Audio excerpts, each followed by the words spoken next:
Salutations à tous et bienvenue dans ce moment de réflexion que nous avons autour de la Bible. Dans cette journée dédiée au ministère auprès des enfants, des adolescents, en relation avec les clubs, nous voulons vous proposer une discussion particulière de l'école du sabbat autour du thème aujourd'hui qui est la famille, le rôle des parents dans cette famille. Juste avant de commencer, je vais vous proposer de prier avant que nous puissions aller plus loin et partager la parole de Dieu ensemble. Seigneur, nous te remercions pour tes grâces et tes bénédictions. Merci pour ce moment de partage, de réflexion que tu nous donnes. Aide-nous à comprendre ce que tu en réserves pour nous, tes bénédictions, et permettre que nous puissions mettre en pratique avec toi, avec ton soutien, ta force et ton courage, et qu'ensemble nous puissions avancer jusqu'au retour de Jésus. Que ta paix et ta grâce soient avec chacun de nous, au nom de Jésus ton Fils. Amen. Notre thème aujourd'hui, la famille. La famille, à la base, d'une manière, j'ai envie de dire, la famille ordinaire est composée du père, de la mère et des enfants. La réalité du monde d'aujourd'hui fait que la famille ordinaire n'est pas la seule famille représentative de la société. Nous avons des familles monoparentales, que ce soit la mère qui soit le chef de foyer ou le père. Nous avons des familles aussi recomposées avec beau-père ou belle-mère et parfois les enfants des deux membres du couple. Quoi qu'il arrive, c'est une famille. Les amis fidèles, sincères, ils forment une famille. Les voisins proches, fidèles et sincères aussi forment une famille. Donc ce que nous allons voir aujourd'hui ne va pas seulement concerner, on dira, les familles ordinaires avec papa, maman et les enfants, mais toutes les formes de famille, y compris les familles qui reçoivent chez elles des membres plus âgés ou d'autres membres de la famille élargie, dirons-nous, et qui font partie intégrante à ce moment-là de leur famille dans la maison. Pour commencer, je vais vous inviter à lire avec moi dans le livre de Deutéronome au chapitre 6, les versets 5 à 9 et 20 à 25. Tu aimeras l'Éternel ton Dieu de tout ton cœur, de toute ton âme et de toute ta force. Que ces commandements que je te donne aujourd'hui restent gravés dans ton cœur. Tu les inculqueras à tes enfants et tu en parleras chez toi, dans ta maison, et quand tu marcheras sur la route, quand tu te coucheras et quand tu te lèveras. Qu'ils soient attachés comme un signe sur ta main et comme une marque sur ton front. Tu les inscriras sur les poteaux de ta maison et sur les montants de tes portes. Lorsque plus tard vos fils vous demanderont de quel droit l'Éternel, notre Dieu, vous a-t-il imposé ces ordonnances, ces lois et ces décrets? Vous leur répondrez, nous avons été esclaves du Pharaon en Égypte. Et l'Éternel nous a tirés de là avec puissance. Il a accompli sous nos yeux des signes miraculeux et de grands prodiges. Pour le malheur de l'Égypte, du Pharaon et de tous ceux de son entourage. Mais nous, il nous a fait sortir de là pour nous amener ici et nous donner le pays qu'il avait promis par serment à nos ancêtres. Et l'Éternel notre Dieu nous a ordonné d'appliquer toutes ces lois et de le craindre ainsi, afin que nous soyons toujours heureux et qu'il nous accorde de vivre comme il l'a fait jusqu'à ce jour. Nous serons donc justes si nous prenons soin d'obéir à tous ces commandements en présence de l'Éternel notre Dieu. Il nous l'a ordonné. Amen. La famille est la base non seulement de l'éducation, mais la base de l'école de la vie. Entre adultes, une fois que nous sommes en couple, mariés, nous avons un vis-à-vis. Cette personne qui va nous renvoyer l'image que nous-mêmes nous dégageons. Cette personne qui sera un genre de miroir, de reflet, nous permettant de mieux nous comprendre nous-mêmes. Malheureusement, avec le péché, ce que nous gageons peut être déformé, mais l'image envoyée aussi peut être déformée. Cependant, pour les personnes qui ont fait le choix et qui veulent grandir et avancer, le fait d'être ensemble, cet engagement qu'ils ont pris l'un envers l'autre, va leur permettre d'avancer et de progresser, de voir quels sont les différents aspects de leur caractère qui ne sont pas à l'image de Dieu, afin qu'avec Dieu, ils puissent avancer et changer. Maintenant, quand dans la famille s'ajoutent les enfants, les choses commencent à changer. On n'est plus 2, mais 3, 4, 5 et parfois plus. Et dans tout cela, on doit avoir à traiter, à vivre, à cohabiter, collaborer et s'entendre avec des caractères différents. Parfois, on oublie qu'un enfant est le résultat de son père et de sa mère. Donc en fait, de la famille de sa mère et de la famille de son père. Et certaines fois, dans leurs attitudes, leur manière d'agir, leurs réactions, leurs mimiques, quand on prend le temps de regarder, on peut revoir les traits de soi-même, de son conjoint, sa conjointe, mais aussi des traits d'autres membres de la famille. Parce que cet enfant est le résultat génétique déjà premièrement de ce mélange entre les différentes familles. Maintenant, cela nous donne aussi l'opportunité de faire face à qui nous étions petits. C'est vrai que j'avais ce genre d'attitude, ce genre de réaction. Qui est mieux placé que le parent qui a vécu, qui a changé, qui s'est transformé? Qui est mieux placé que cette personne pour guider l'enfant? Qui est mieux placé que le parent qui avait des qualités depuis très jeune, ne savait pas trop comment les mettre en pratique afin de guider son enfant pour qu'il réussisse dans sa vie. La famille est donc le terrain dans lequel beaucoup de choses vont se passer. Le terrain dans lequel tous les événements de la vie vont venir au fur et à mesure aussi s'accumuler et seront traités par la famille. Un enfant apprend par mimétisme, par imitation. C'est parce qu'il entend parler une langue qu'il va reproduire au fur et à mesure des mots. C'est parce qu'on lui a montré comment on forme un A, un B, un C, qu'il pourra non seulement les former, mais aussi reproduire le son. Ce qui signifie que le niveau du caractère, des réactions, beaucoup de choses, et d'actions d'ailleurs, beaucoup de choses seront aussi le résultat de ce que l'enfant a vu. Quel que soit l'adulte aujourd'hui qui réfléchit, qui regarde en arrière, il voit bien et se rend compte que chaque famille a des traits assez particuliers. Une manière de célébrer certaines fêtes, une manière particulière d'aborder certains types de problèmes, une manière particulière d'aller en vacances. Et des fois, ce sont des expressions, des histoires qui restent dans la famille de génération en génération. Et là, nous nous rendons compte que de la même manière qu'aujourd'hui, nous transmettons de génération en génération, ce mode de transmission se produit depuis il y a des centaines et des centaines d'années. D'ailleurs, avant que la Bible elle-même ne soit écrite, rédigée, les personnes se transmettaient l'histoire, les grâces, les bontés de l'Éternel de bouche à oreille.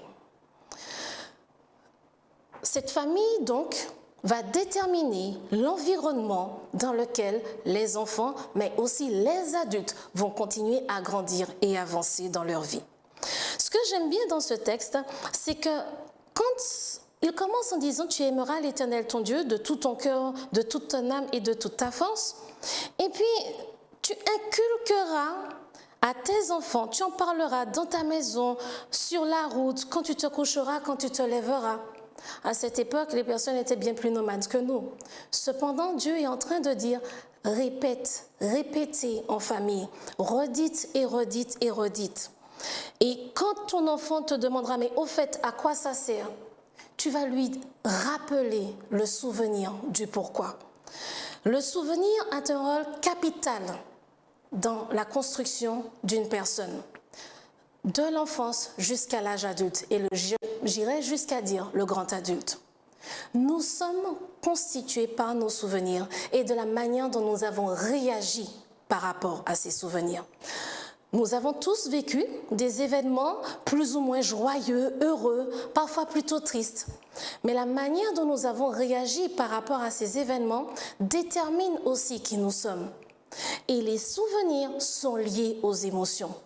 Quand on se remémore certaines situations, des fois un peu difficiles, mais quand on voit comment on a pu s'en sortir, comment Dieu nous a permis de nous en sortir, les personnes qui nous sont aidées, un sentiment de paix, de joie, j'ai envie de dire de succès, d'évolution, de progression aussi nous traverse. Parce qu'à chaque événement sont aussi liées des émotions. Pareil, les fêtes, les moments que nous avons passés joyeux, heureux. En s'en rappelant, nous avons ces souvenirs et ces émotions qui reviennent. Quand nous regardons tous les êtres humains ont, je dirais, un besoin, une nécessité dans leur vie, qui est la nécessité que j'appellerais pour aujourd'hui la sécurité. Sécurité, pourquoi ? Sécurité, c'est vrai d'avoir une maison. Sécurité, d'avoir un toit sur la tête, de savoir où on va dormir, de savoir que l'on aura à boire et à manger. Mais aussi et surtout, la sécurité de savoir que nous avons des personnes sur qui compter. Et là, ceci est valable pour absolument tout le monde et quel que soit le type de famille qui est la nôtre.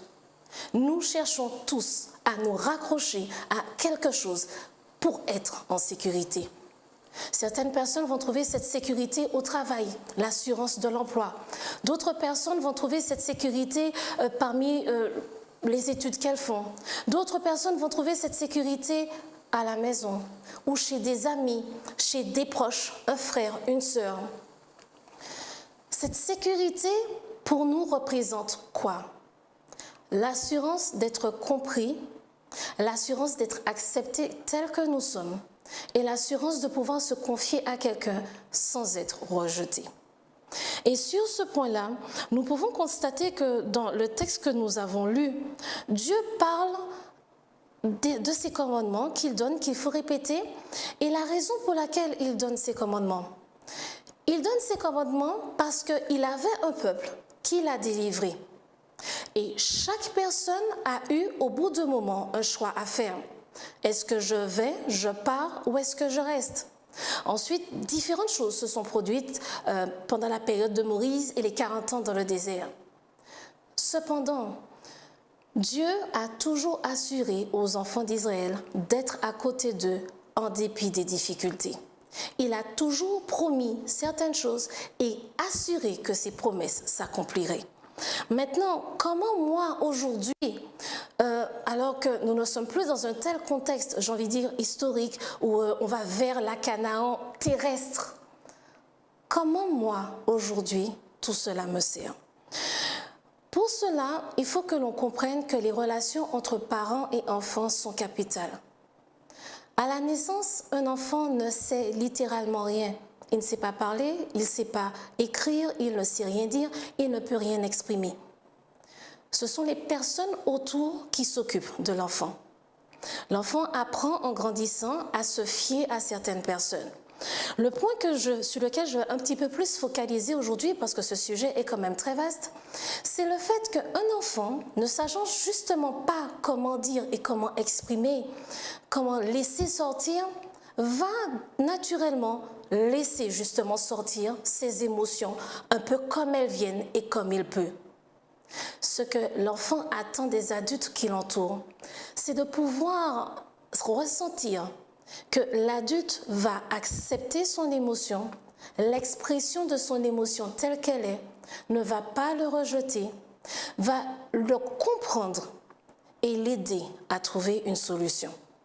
Bien sûr, pour les tout petits bébés, la solution, ça sera changer, donner à boire et ainsi de suite. Mais au fur et à mesure que l'enfant grandit, la solution, ça sera quoi? Peut-être aider à faire un puzzle, à monter certaines pièces, des Legos et autres. Ensuite, il y aura les réalités des situations de la vie. Les difficultés avec les petits copains, les petites copines. Oui, mais ma jolie robe est déchirée. La robe de ma poupée est déchirée. Ma poupée préférée est cassée. Pour eux, cela représente énormément. L'erreur qu'il ne nous faut pas faire, c'est d'avoir l'impression que les sentiments qui sont exprimés d'une manière un peu désorganisée doivent être rejetés. Il faut apprendre à un enfant à devenir autonome et indépendant, certes, mais d'une manière progressive et chaque chose en son temps. Si nous regardons nous-mêmes dans nos souvenirs, nous allons nous rendre compte qu'au bout d'un moment, c'est vrai, nous avons aussi été marqués par des réactions de certaines personnes. La majorité des personnes qui ont du mal à exprimer leurs sentiments, pour cela, en effet, il y a plusieurs raisons. Peut-être que quand ils étaient petits, les parents eux-mêmes ne savaient pas comment exprimer leurs sentiments, leurs émotions. Ou les parents disaient quelque chose, pensaient une autre, ne savaient pas vraiment comment être affectueux. Pas seulement les parents, il y a aussi l'entourage. Ou bien les personnes étaient, oui, affectueuses dans leur tête, mais ne savaient pas vraiment le montrer, ne savaient pas vraiment comment approcher, ou directement avaient une relation avec l'enfant, je dirais un petit peu intempestive, c'est-à-dire peut-être à ce moment-là, bon, à un autre moment, écoute, tu me fatigues. Mes chers amis, nous ne sommes là pour culpabiliser personne, mais pour nous permettre de mieux nous comprendre et de mieux comprendre pourquoi moi, la personne qui est à côté de moi, réagit d'une certaine manière. La raison source n'est pas obligée d'être la méchanceté. Bien sûr qu'il y a des personnes méchantes, mais il se peut tout simplement que la personne ait grandi dans un système où les gens ne montraient pas leur affection, ne le disaient pas, peut-être ne faisaient pas d'embrassades, d'accolades. C'est possible, cela existe. Maintenant, ce que nous devons comprendre, c'est que chaque famille étant différente, nous ne sommes surtout pas là pour uniformiser absolument toutes les familles. Mais nous devons comprendre qu'un bébé, un jeune, un adulte, ce qu'il espère au départ, c'est d'être accepté avec les émotions qu'il a tel qu'il est. Cela ne veut pas dire être d'accord avec son point de vue, mais accepter ses émotions telles qu'il est. Quand on parle d'expression d'émotion, je n'ai pas dit frapper, donner des coups partout de manière insensée. Absolument pas. Je ne parle pas non plus de mépris, de manque de respect et d'injure. Pas du tout. Je parle du fait que oui, en étant contrarié, j'aurai peut-être le visage renfermé, je vais babiller ou je vais me taire, je vais me retirer dans mon coin. Mais on ne parle pas de coups et d'insultes et d'injures et de choses comme ça, absolument pas. Nous ne parlons pas de violence, ni physique, ni verbale. Donc, face à ces émotions, des fois de colère, des fois simplement de peur, de tristesse, de découragement, recevoir l'enfant, le jeune, la personne telle qu'elle est. À partir de cela, permettre à cet enfant ou à cette personne de comprendre, de lui dire « je te comprends ».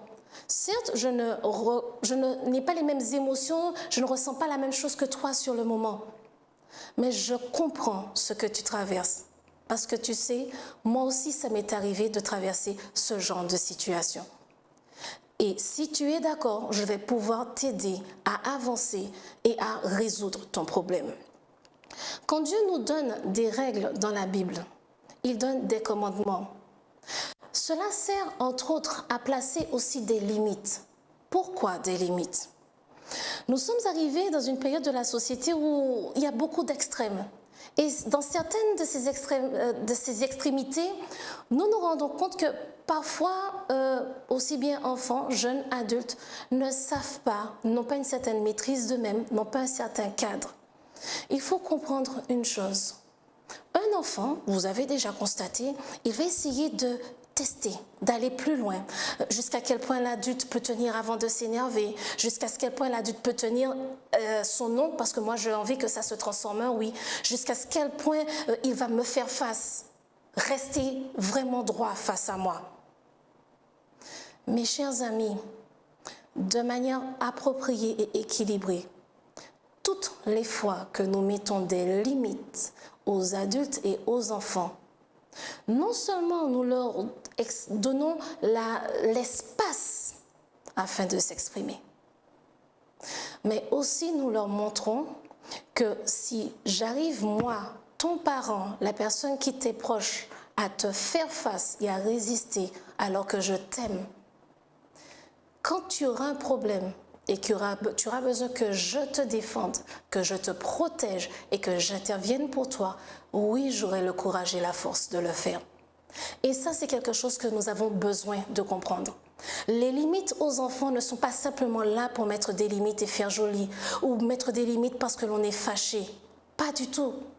C'est ce qui va permettre à l'enfant et aux jeunes de se rendre compte que cette personne, elle est fiable parce qu'elle est solide dans ses valeurs et dans ses principes. Donc si j'ai un souci, je pourrais me retourner vers cette personne parce qu'elle va rester stable et solide et qu'elle pourra avancer. Que cette personne soit fâchée, qu'elle ait de la peine pour moi ou autre, elle va gérer et canaliser ses propres émotions. Elle ne va pas se laisser submerger par ses émotions et finalement soit éclater en sanglots, soit babiller, me crier dessus, m'invectiver, me mépriser. Non, nous allons gérer la situation. Ce qui ne veut pas dire qu'il n'y a pas de, je dirais, certaines remarques à faire, certaines instructions à donner, certaines indications à donner. Mais les limites, le fait de rester dans ses valeurs et dans ses principes, c'est une garantie pour le jeune qui grandit que son parent, que son proche pourra et saura le défendre et intervenir au moment nécessaire afin de le protéger. Cette personne saura lui tenir tête quand il sera désespéré, quand il sera tellement confus. Cette personne saura le remettre sur le droit chemin. Cette personne le connaît, il connaît cette personne et peut avoir confiance en lui. Combien de fois, nous, adultes, nous sommes-nous déjà dirigés vers des personnes que nous connaissons? Nous étions confus, perdus, on ne savait pas vers qui se tourner. Mais nous avons choisi des personnes et avec le recul, nous savons que ces personnes sont des personnes fiables. L'enfant agit et réagit de la même manière. L'enfant est un petit être humain qui va grandir comme vous et comme moi. Au travers de cela, l'enfant va apprendre à communiquer avec ses parents. Un enfant, comme un adulte, un jeune, a besoin d'entendre non. Je ne suis pas d'accord, je suis d'accord, je verrai plutôt de cette manière. Le fait de dire non n'est pas une méchanceté, ce n'est pas une insulte, ce n'est pas un mépris. Non utilisé de manière appropriée va permettre d'aider, d'orienter et parfois même de sauver de certaines situations, de certaines erreurs. Mais mes chers amis, pour cela, la qualité de la relation entre parents et enfants et entre parents eux-mêmes est capitale. Malheureusement, nous associons souvent le fait d'avoir un avis contraire au fait d'être fâché, contrarié, en colère dans un combat. Nous pouvons et nous avons le droit d'être dans d'un avis contraire.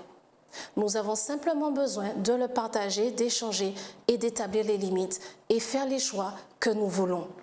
Et pour cela, il n'y a pas besoin de forcément de la méchanceté.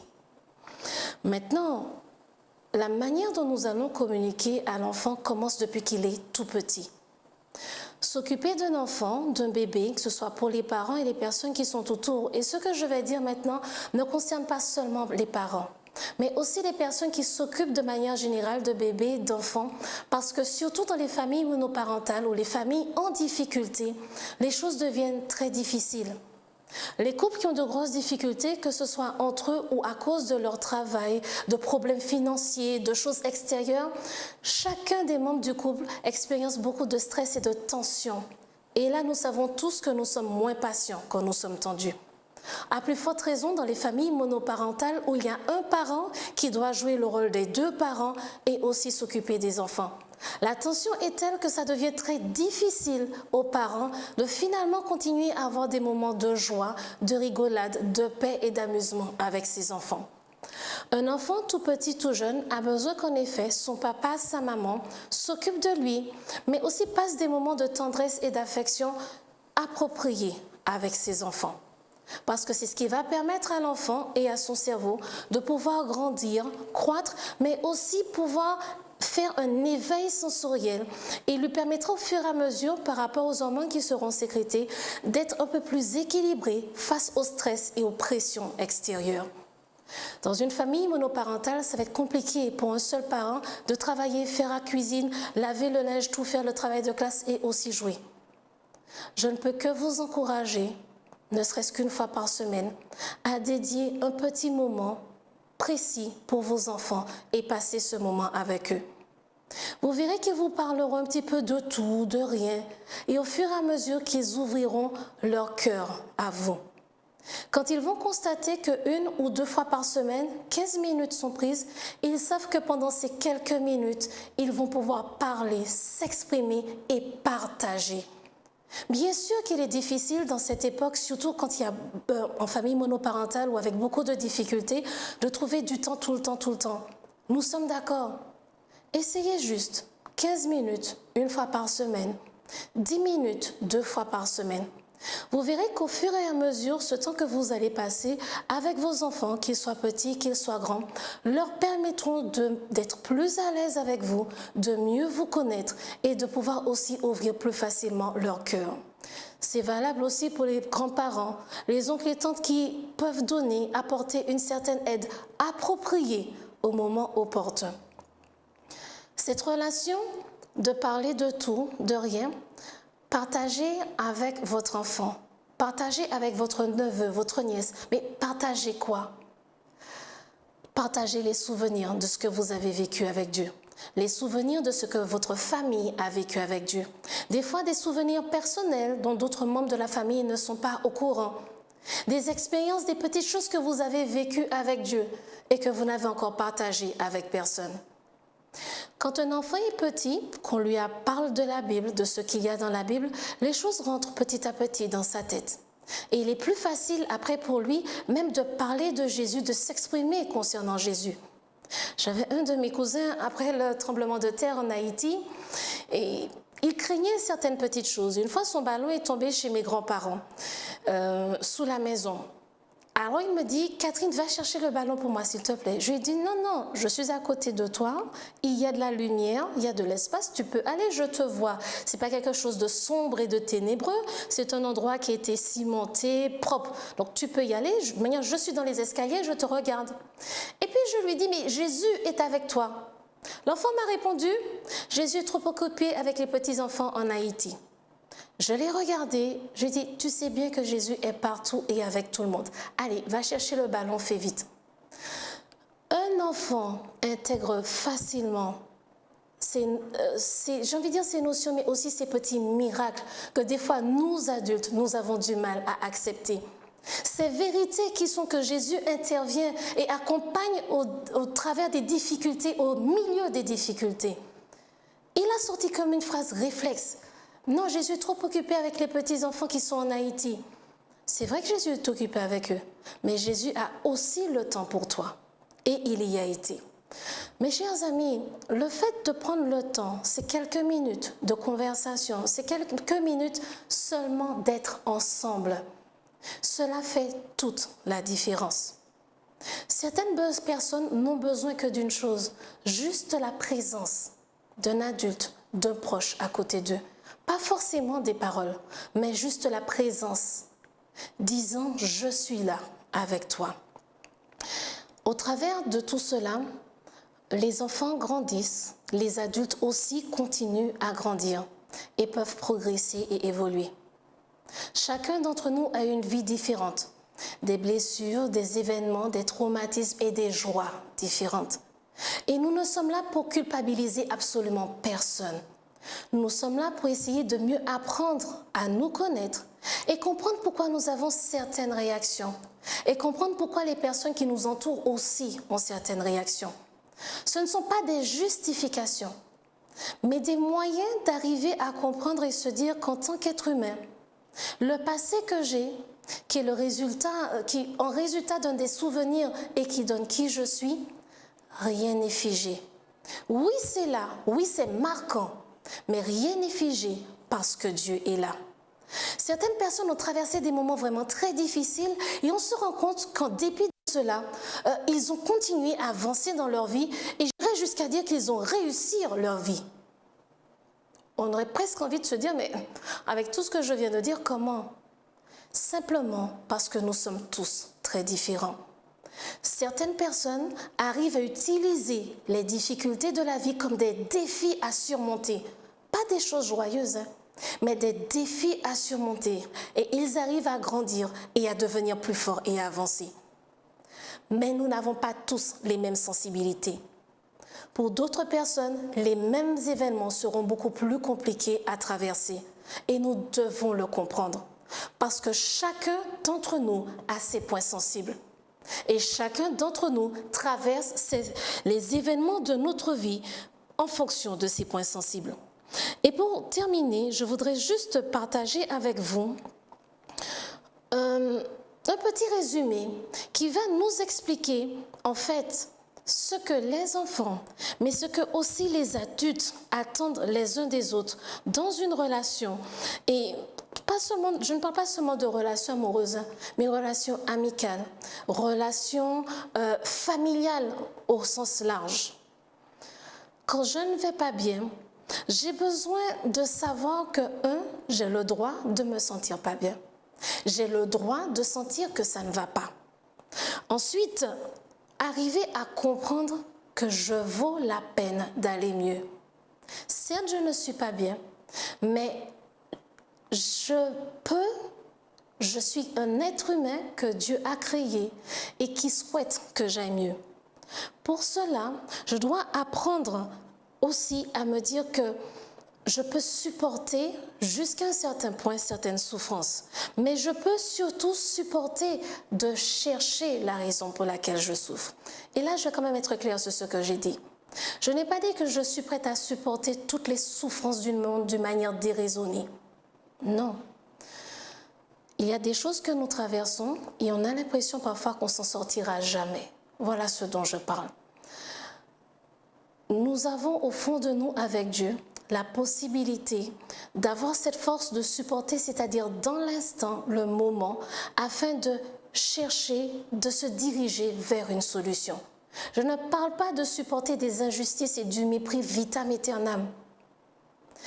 Parfois, à la force de supporter certaines douleurs liées à la maladie, certaines douleurs liées à des accidents, des événements de la vie qui vont durer malheureusement pendant un moment. Et je peux supporter en tout cas de chercher la raison, parce qu'en cherchant la raison, je me dirige vers la solution et la libération de ces douleurs, surtout quand on va parler de douleurs mentales ou psychologiques. Je dois comprendre, savoir qu'il existe des personnes qui vont pouvoir supporter de me voir aller mal sans être indifférent et sans rejet. Mes chers amis, nous devons comprendre une chose très importante. Parfois, un enfant, un jeune, un adulte va venir vers nous, peut-être parce qu'il a eu peur, parce qu'il est en colère, parce qu'il a reçu une frustration, de la tristesse. Le fait d'être indifférent à ses sentiments, le fait de rejeter chez un enfant va d'abord générer le sentiment chez l'enfant qu'il n'a pas le droit de ressentir cela. Donc au fond de sa tête, il va essayer au fur et à mesure d'effacer ce sentiment de peur, de tristesse, de gêne, de frustration. Mais il y a une différence entre effacer et réguler. S'il l'efface, ça veut dire qu'en quelque part, il en fait un déni dans sa tête. Ça ne veut pas dire que l'émotion n'existe pas. Ça veut seulement dire qu'il ne va jamais apprendre à gérer cette émotion. Et le jour où il va se trouver face à quelqu'un, à son patron, quelqu'un d'autre qui va lui dire non, qui va lui faire ressentir la même émotion, il ne saura pas gérer, il ne saura pas se maîtriser, il ne saura pas accepter qu'il ressent cette émotion et comment gérer pour avancer dans sa vie. Le résultat sera quoi? Exploser, donc se faire envoyer par son patron, peut-être voler parce qu'il voulait quelque chose, peut-être même aller jusqu'à tuer et bien d'autres choses bien malheureuses. Les émotions ne peuvent être ni ignorées ni rejetées. Et ça, c'est une chose importante que nous devons bien comprendre et garder à l'esprit. Cela va commencer par moi-même. Accepter qu'à certains moments, je suis triste, j'ai peur, je me sens frustrée, gênée, perdue. J'ai le droit de me sentir ainsi. Ça arrive dans la vie. Mais je vaux la peine d'aller mieux, de me sentir de manière différente. Ça veut dire que je vais prendre le temps de chercher pourquoi. Et même si ça peut être difficile sur le moment, je vais m'en sortir. Je saurai traverser ce moment difficile et douloureux. Je vais pouvoir chercher et me retourner vers quelqu'un qui va accepter de voir que je vais mal et qui va ni me rejeter ni être indifférent. À ce moment, c'est plus facile pour moi d'arriver à comprendre pourquoi je ressens cette émotion et par conséquent, trouver une solution. Mes chers amis, si je fais ce travail avec moi-même, ô combien plus facile il sera de le faire avec un proche adulte ou un proche jeune enfant. Parce que ça doit commencer avec moi-même. Pas moi-même en exposition avec toi, exposition avec Dieu. Dieu a promis, il a toujours tenu ses promesses. Il a toujours promis qu'il serait avec nous. Et il utilise chacun de nous, des amis, mais aussi des professionnels, afin de nous aider à avancer, de nous aider à mieux comprendre, de nous aider à guérir de nos blessures. Toutes les blessures que nous avons subies, qu'elles aient été guéries ou non, ou je dirais mieux de la manière dont elles étaient guéries ou non, fais de moi qui je suis. Par conséquent, va donner mes actions et réactions dans ma famille, avec mes amis, au travail et avec mes enfants. Le rôle du parent est de garder, guider, encourager, permettre la progression de l'enfant. Seulement, certains d'entre nous ont des blessures qui ont fait tellement mal, on les a tellement recouvertes et ignorées que nous ne savons même pas comment guider, encourager et permettre d'avancer. Et la chose fabuleuse que Dieu est en train de nous dire, si tu prends aujourd'hui conscience de cela, tu dois comprendre que c'est normal que tu ressentes cela. Pas normal dans le sens que ça va continuer, mais normal parce que tu dois être guéri et soulagé. Et qu'il y a des moyens pour toi de guérir et d'être soulagé. Des fois avec moi tout seul, mais quand les choses ont pris beaucoup d'ampleur au fond de nous, nous avons besoin d'une aide extérieure, un ami, un pasteur, un autre professionnel qui pourra gérer ces difficultés avec nous. Et tu vas te rendre compte que quand tu auras géré ces difficultés, que tu auras exploité, expliqué et que tu seras enfin guéri, tu seras définitivement soulagé. Et cette guérison, cette joie, cette paix que tu vas ressentir, tu vas la répandre autour de toi de manière automatique. Et tu verras sur les visages des personnes qui t'entourent le sourire et la joie. Le travail que je fais sur moi a un résultat automatique sur ceux qui m'entourent. Si j'ai du mal à commencer avec moi, le fait de comprendre que mon enfant a du mal et qu'il a besoin d'aide est un premier pas qui peut moi aussi m'aider à guérir. Le temps que je vais passer avec lui, l'effort que je vais faire à l'écouter, discuter, comprendre ce qu'il a dans sa tête, va aussi me permettre, moi, de mieux me comprendre et d'arriver à avancer jusqu'au point où je serai guéri. Cet échange de la famille a pour objectif la paix, la joie et la guérison. Oui, à certains moments, nous aurons besoin de personnes extérieures. Mais si mon objectif est de vraiment permettre à ma famille d'avancer, alors Dieu me permettra d'être guéri et d'avancer. Et pour toutes les familles, je dirais, qui ne sont pas ordinaires, mais pas seulement celles-là, toutes les familles qui traversent des difficultés, Dieu répète la même chose. Partage tes expériences avec tes enfants, avec ton conjoint, ton épouse. Partage tes expériences avec tes belles-filles, tes beaux-fils. Partage ce que j'ai fait pour toi dans ces moments de culte du matin, de culte du soir, quand nous partons en vacances. Ces moments d'échange que vous avez, dis-leur ce que j'ai fait pour toi. Quand tu auras ouvert ton cœur, eux aussi pourront ouvrir leur cœur. Et ensemble, vous pourrez avancer. Ensemble, vous pourrez guérir. Ensemble, vous pourrez avoir la joie et la paix que je vous réserve. Chers amis, Dieu veut le meilleur pour nous. Et quelles que soient les difficultés que nous rencontrons dans nos familles, il va toujours nous permettre d'avoir un moyen de nous en sortir. Si tous les membres de la famille le veulent, ce ne peut être que le bonheur pour tous. Mais quoi qu'il arrive, même si ce n'est qu'un membre de la famille qui le veut, Dieu ne va jamais ignorer cette demande. Il ne va jamais ignorer ses efforts. Il couronnera toujours ses efforts de succès. Et par cette personne, de nombreuses bénédictions pourront rentrer dans cette famille. Que Dieu bénisse chacun d'entre nous.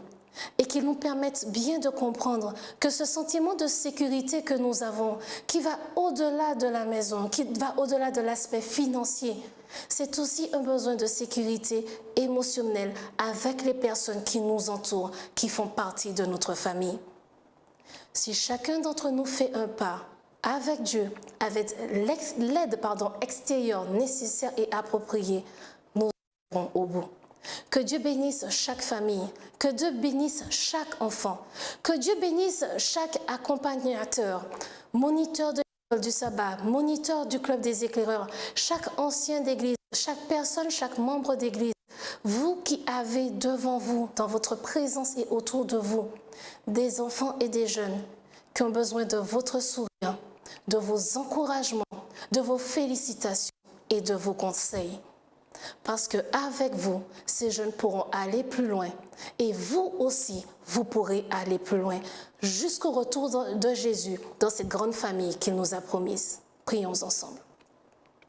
Seigneur, merci pour tes grâces et tes bénédictions.